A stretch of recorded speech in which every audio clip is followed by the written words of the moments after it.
আজকে আমি সাঁতার কাটতে পারি না বলে এই আনন্দটা খুব মিস করতেছি। আমার জামাই প্রতিবার বাড়িতে আসলে ওর এই পুকুরে গোসল করতেই হবে, পোলা পাইন সব সাথে করে নিয়ে এই গোসল জিনিসটা ও যে কি পরিমাণে এনজয় করে। অনেক চেষ্টার পরেও কিন্তু আমি সাঁতার কাটা শিখতে পারি নাই, মানে কয়েকবার চুপড়ি টুপড়ি খেয়ে আমার খুবই খারাপ অবস্থা হয়ে গেছে।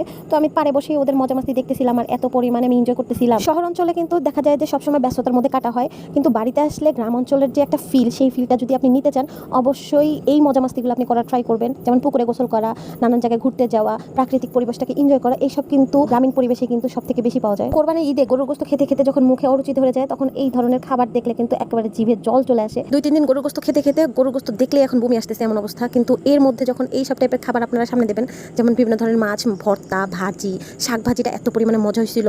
আমি তো প্রথমেই বিসমিল্লাহ করে শুরু করলাম ভর্তা দিয়ে আর শাক ভাজি দিয়ে। আমি আজকে মন ভরে ভাত খাইছি, মানে অনেক দিন পরে। এই ভর্তাটা যে এত মজা হয়েছে, এই ভর্তাটা কিসের জানেন? সেটা হলো মাছের মাথা দিয়া সুন্দর করে ধনিয়া পাতা দিয়ে মজা করে ভর্তাটা করছে আমার ভাবি। আর সাথে ছিল কাচকি মাছ, আলু দিয়ে আর টমেটো দিয়ে অনেক মজা করে রান্না করা। জম্পেশ করে ভাতটা খেলাম।